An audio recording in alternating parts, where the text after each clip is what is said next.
Mr. Speaker, I rise today to bring awareness to the outrageous, the almost unimaginable findings from the ongoing VA Inspector General review of the Phoenix healthcare system, and now some 24 other facilities.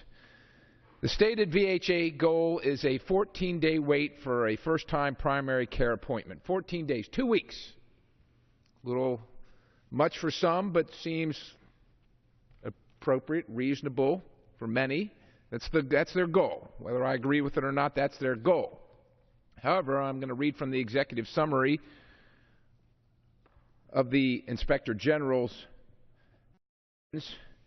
allegations at the Phoenix HCS include gross mismanagement of VA resources and criminal misconduct by VA senior hospital leadership, creating systematic patient safety issues and possible wrongful deaths.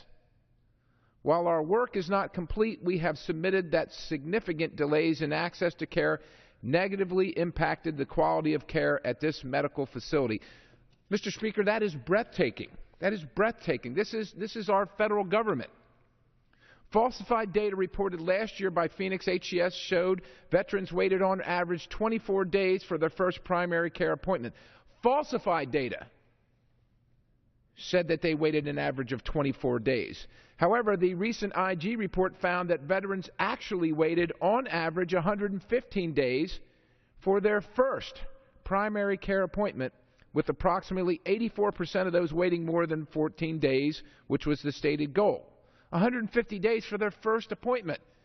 That's the appointment where you go talk to the doctor and you tell him what's wrong or what you think what's wrong, and he starts making an assessment. That's not treatment. That's just an appointment with a doctor. 115 days, Mr. Speaker. Put another way, VA management at Phoenix HCS met 16% of its wait time goal, and those folks still receive bonuses for that action. The folks that do the work got a bonus for meeting 16% of their goal. When people say to you as a representative, there are things wrong with the federal government, Mr. Speaker, this is what's wrong with the federal government.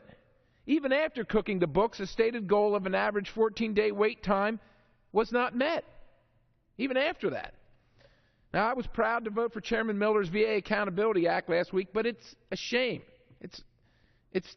I don't know what it is that it takes an act of Congress to fire somebody in the federal government. You're the secretary. You find somebody that's done something wrong, and in these cases potentially criminal, and you can't fire them? What's going on here? Now, this is not a new circumstance. We've actually known about it for years. Republicans, and I imagine I've been here a year and a half, I imagine Democrats have been complaining for years about this because they see it in their districts. But nothing's been done. And some will say, well, Congress hasn't appropriated the right money. 3 times the amount of money since 2001 has gone to the VA for care. For care. 3 times it's been increased. Mr. Speaker, where the President says he's got a pen and a phone, I beseech you, I beseech him, call up a veteran in this circumstance. Use the phone.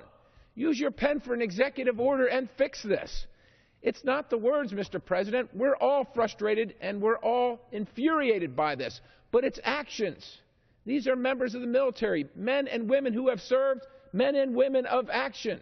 Words are cheap, Mr. Speaker. It's actions that we require. JFK said in one of his speeches, a nation is revealed by who it honors. What is revealed by what is happening now, and what has been happening, and what hasn't been happening. Now, just to kind of show where our priorities are, let's talk about what you can get with an access card. This gentleman that I'm reading about bought a swordfish steak at $18.99 a pound, or went to the gourmet coffee section and ground up some roasted fresh beans.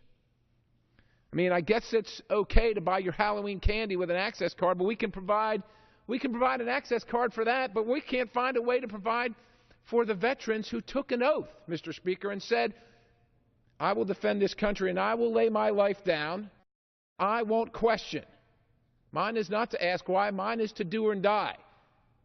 Our side of the deal is we pay, we equip you and prepare you to fight and win. And after you come home all busted up and changed, we will take care of you. Oh, but that's what we say, but apparently that's not what we do. We can find a way to pay for these things, but not for that obligation. Mr. Speaker, resignation is fine, but that's not going to fix it. We request the administration take action and fix it. Thank you. I yield back.